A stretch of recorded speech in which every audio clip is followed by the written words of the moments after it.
بھائی نے فرمایا کہ ایک بہن سے ایک لڑکی سے نکاح کیا، اس سے بچے نہیں ہوئے تو اسی کی بہن سے بیٹے کا نکاح کر لیا اور بچے ہوئے، اور اب وہ دونوں بہنیں ساتھ رہ رہی ہیں۔ دیکھیں، نص قرآنی اس بات کو منع کرتی ہے کہ دو بہنوں کو نکاح میں جمع نہ کیا جائے، یہ حرام ہے۔ لہٰذا اگر ایک بچی سے نکاح ہو گیا تھا پھر اس کی بہن سے کریں گے تو یہ نکاح ہوگا ہی نہیں، یہ نکاح باطل کہلائے گا، اور جب نکاح باطل کہلائے گا تو یقینی سی بات ہے کہ جب یہ نکاح ہی نہیں ہوا تو وہ مثل اجنبیہ کے ہے، اور ان کا ساتھ رہنا گناہ ہوگا۔ یعنی اس میاں بیوی کا ساتھ رہنا، یہ میاں بیوی تو ہے ہی نہیں، بنا ہی نہیں ہے، تو ان کا ساتھ رہنا گناہ اور مسلسل حرام اور گناہ کبیرہ۔ اس لیے جتنے بھی وہاں پہ لوگ ایسے ہیں جو اس مسئلے کو جانتے ہیں،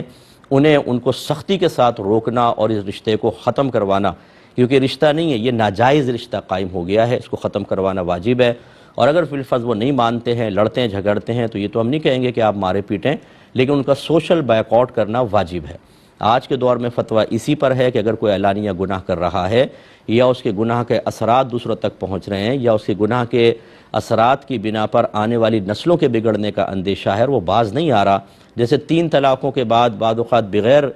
حلالہ کیے ساتھ رہ رہے ہیں کسی سے بھی فتویٰ لے کر، تو پھر ایسے لوگوں کا سوشل بیک آؤٹ ہوتا ہے۔ اور سوشل بیک آؤٹ کا مطلب یہ ہے کہ اب آپ ان سے کلام، سلام، دعا بالکل منقطع کر دیں، نہ ان کو اپنی خوشی غمی میں آنے دیں، اگر وہ بلائیں تو ان کے پاس جائیں نہیں۔ تو یہ کرنا لازم ہے، جو نہیں کرے گا اور میل جول رکھ کر ان کو ان کے علانیہ گناہوں کے باوجود اچھی طرح ملاقات کر کے حوصلہ افزائی کرے گا، یہ سب کے سب میدان محشر میں اللہ تعالیٰ کی بارگاہ میں پکڑے جائیں گے۔ تعاونوا علی البر والتقوی ولا تعاونوا علی الاثم والعدوان، نیکی اور بھلائی کے کاموں میں ایک دوسرے سے تعاون کرو،